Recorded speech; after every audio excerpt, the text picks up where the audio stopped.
Амасыздарбы, негизи мени бир нерсе акыркы күндөрү ойлондуруп атат да, ушул мамлекет наамды бергенден кийин кайра наамды алганды да билиш керек экен да.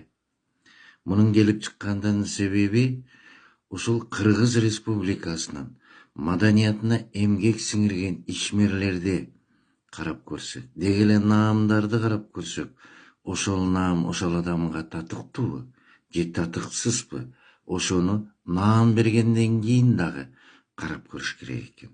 Мына бүгүнкү күндө ушул кайсы бирөөнүн ырын ырдап, кайсы бир оончунун же кайсы бир композитордун ырын ырдап Кыргыз Республикасынын маданиятына эмгек сиңирген деген наамды алган биздин маданий ишмерлер бар.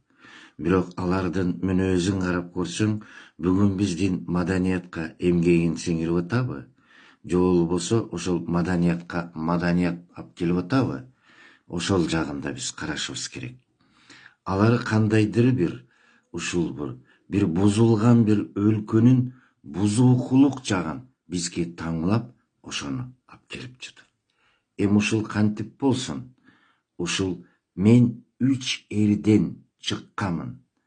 Мен 3 күйөөгө тийип чыктым деген. Бул биздин кыргыз элинин маданиятына, кыргыз элинин мүнөзүнө, кыргыз элинин менталитетине туура келбейт да. Бул эрден чогуу күйөөдөн күйөөгө өтү кыргыз үчүн бул уят нерсе да.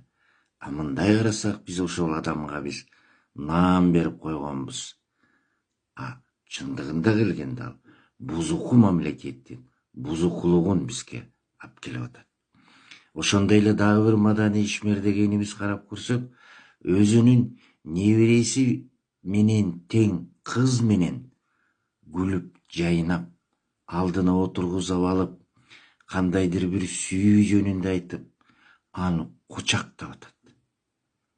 А биздин кыргыздын маданиятында, кыргыздын философиясында тең теңи менен деген, кызың менен тең экен, сен аксакал болгон экенсиң, сен пайгамбар жашына барган экенсиң деп мусулманчылыкта деле айтат да. Мына карагылачы, ушул жаш кыз менен жүрүп алып, небереси менен, анан ушул биздин кыргыздын маданиятына маданият алып келет.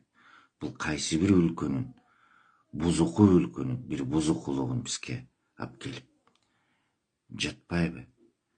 Ошондой эле кандайдыр бир ыплас нерселерди, ошол башка өлкөлөрдүн жаман нерселерин бизге кошуп аткандарды, ушул мамлекеттик залкарлыктарын, залкар болуп алгандарды, заркарлыктарын алып салыш керек. Наамдарын алыш керек. Мындай бузукулук маданият болбойт.